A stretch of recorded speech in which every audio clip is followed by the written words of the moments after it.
सब यहां तद अभिमान प्रेम सो सेवय सोई मोकू पावे। सहज में भगवत प्राप्ति का उपाय संत सेवा, पर अभिमान त्याग करके दैन्यता पूर्वक संत का सेवन करे। एक बिके हुए दास की तरह हर संत से बर्ताव। कहत कबीर भक्ति की महिमा हरि अपने मुख गावे।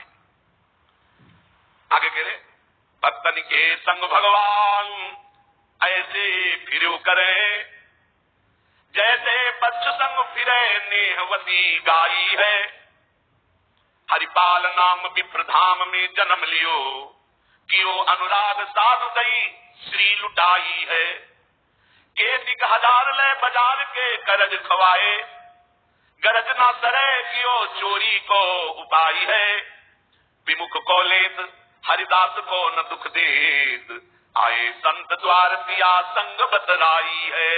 भक्तन के संग भगवान ऐसे फिर करे, जैसे बच्च संग फिरे नेहवती गाई है। हाल की ब्याई हुई गाय जैसे अपने बछड़े के प्रति रभा के घूमती है, ऐसे भगवान अपने भक्तों के पीछे डोलते। अनुप्रजाम में हम नित्यम कुले त्यंग भी, ऐसे भक्तों की चरण रज के लिए मैं पीछे डोलता हूं। अपने प्यारे भक्त के साथ साथ भगवान इस प्रकार घुमा करते हैं जैसे बछड़े के साथ स्नेह भरी गाय। हरिपाल नाम के एक महान भागवत हुए हैं। इन्होंने अपने गुरुजनों से पूछा कि भगवत प्राप्ति का सरल उपाय क्या है। तो ये सिद्ध बात है, गृहस्थी में विविध साधनाएं नहीं हो सकती। यम नियम आसन प्राणायाम प्रत्याहार ध्यान धारणा समाधि सब बड़े कठिन, ब्रह्म ज्ञान बड़ा कठिन। अरे गृह कारज नाना जंजाला तेयति दुर्गम शैल विशाला, यही तर आवत अति कठिनाई राम कृपा बिनु आए न जाए।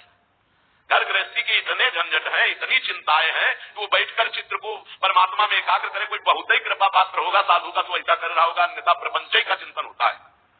तो हरिपाल जी ने पूछा अपने गुरुदेव भगवान से कि भगवान की प्राप्ति का गृहस्थ में सहज में उपाय क्या है।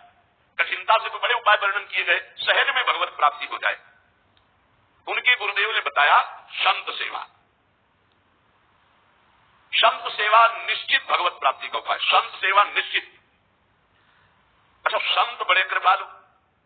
एक संत भगवान को पवा दो बड़ी श्रद्धा से, साधुता का जैसे सेवन किया जाता है, पद्धति है। देखते ही दूर से पहले उनको प्रणाम करो, हाथ जोड़ो, पुष्पों के द्वारा पावने डालकर उनकी अगवानी करो, उनके चरण प्रक्षालन करो, कोमल वस्त्र से चरण धो, आसन पर विराजमान करो, तिलक लगाओ, उनकी आरती उतारो, माला धारण कराओ, सुंदर सुंदर भोग साक्षात श्री भगवान पा रहे हैं ऐसी भावना से, बड़े प्यार दुलार से, जैसे अपने पुत्र को और लीजिए ऐसे प्यार से उनको पाओ। पाने के बाद उनको आचमन करा करके जो कुछ बने रूखा सूखा भेंट प्रणाम नमस्कार विदा करो। इसके बाद उनकी जूठन पाओ, चरणामृत पियो। देखो भगवान की प्राप्ति के लिए कैसे हृदय में व्याकुलता और कैसे भगवान की कृपा थी है। और संतों का स्वभाव, जहां संत मंडली होती है वहां भाई देखो एक भगत हरिपाल जी है, क्या संत सेवा करते, क्या प्रसाद बनता है भाई। उनकी तो दिन अब पूरी मंडली की मंडली, अब हरिपाल जी की सेवा, वो मंडली अन्य तीर्थों में, अब तीर्थों से जिनकी यात्रा उधर से होती सब हरिपाल जी के यहाँ। हरिपाल जी बड़े प्रसन्न, धीरे धीरे जो संग्रह किया हुआ अन्न और संपत्ति थी वो तो सब लग गई। हरिपाल जी के यहाँ संतों की भीड़ रोज लगी रहती, जमीन बेच दी, कीमती गहने बेच दिए, सब संतों को पवा दिए। अब ऐसा कुछ नहीं बचा जिसे खरीद के लावे पवावे। तो केतिक हजार ने बाजार के करज खवाए, हजारों रुपया। ये आज हजार की तो कोई मात्रा ही नहीं रही, उस समय हजारों की बड़ी महिमा थी, बड़ी महिमा 1000 रुपए की।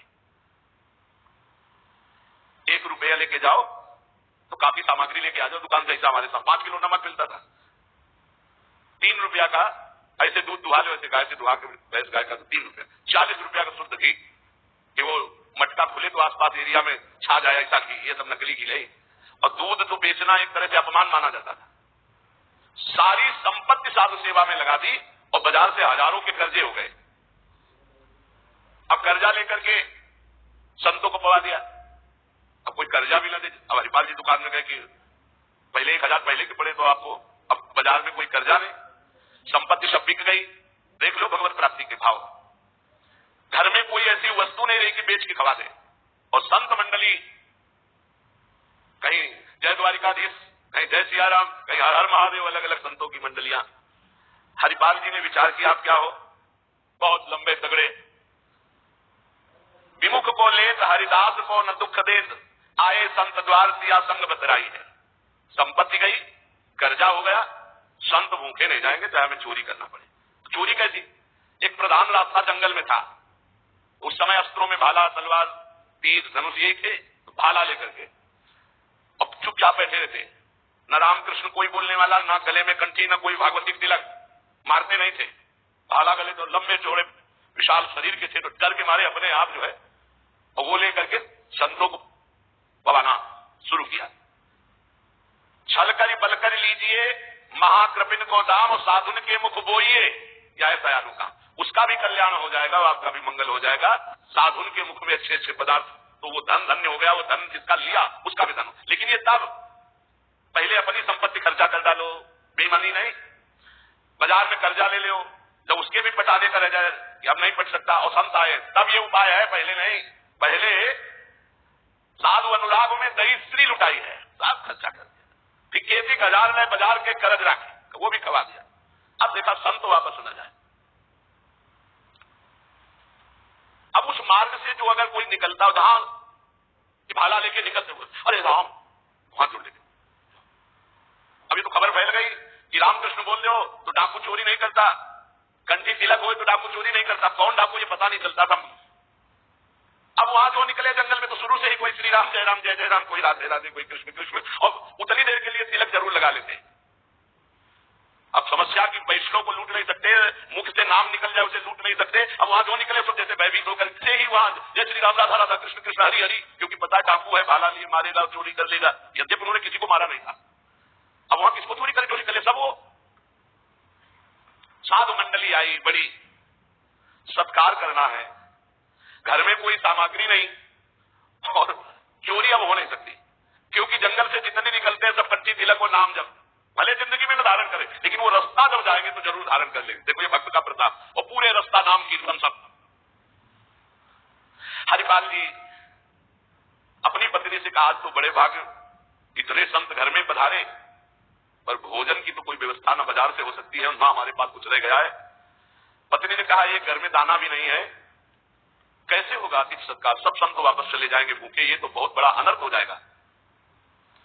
हरिपाल जी ने कहा, देखो अड़ोस पड़ोस में मांग के।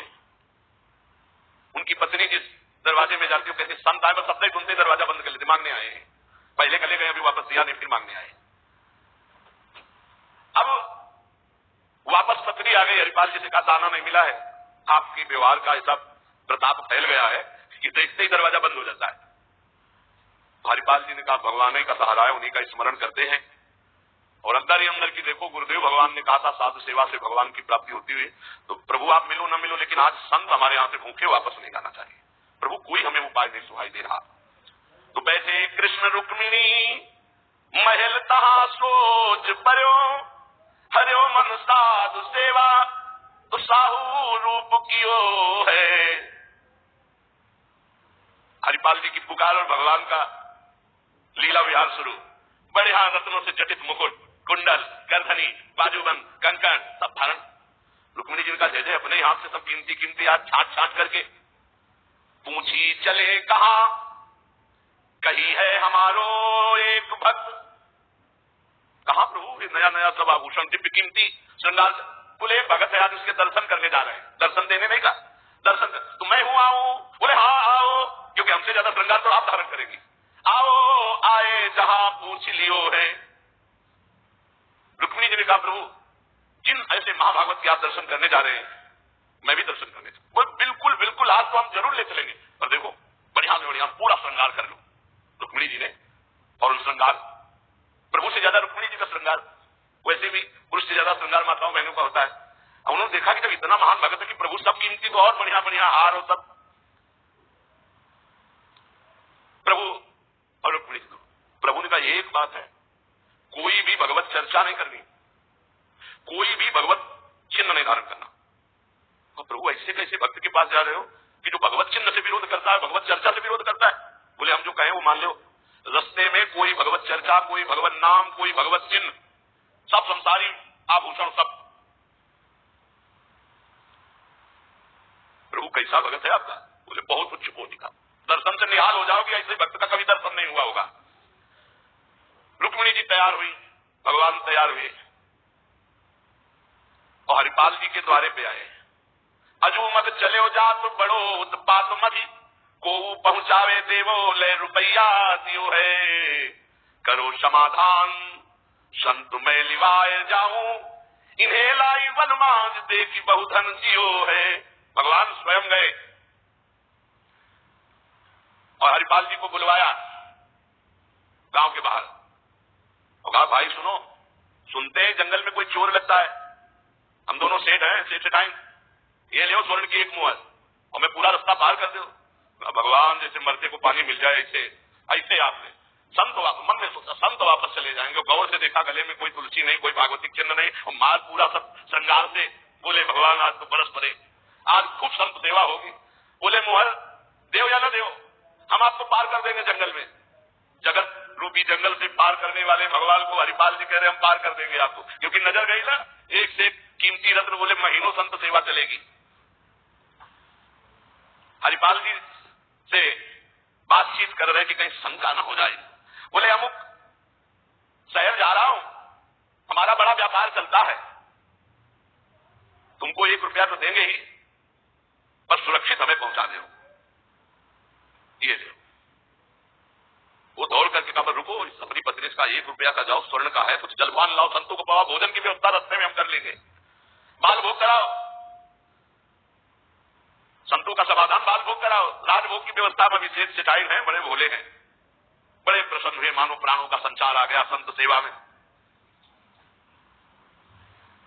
रुक्मिणी जी ये तो हंसते नहीं समझ पा रहे कि कह रहे जंगल पार कर देते, कह रहे हमको डर लग रहा है कि कोई हमें लूट न ले, और जंगल और 1 रुपया दिया उसको स्वर्ण का कि भाई पार। तो रुक्मिणी जी ने कहा कि प्रभु किसी की रक्षा की। भगवान ने तो कहा था प्रश्न कोई करना नहीं है, अरे कौमुद की गदा सुदर्शन चक्र सब एक आदमी का सहारा आप ले लो।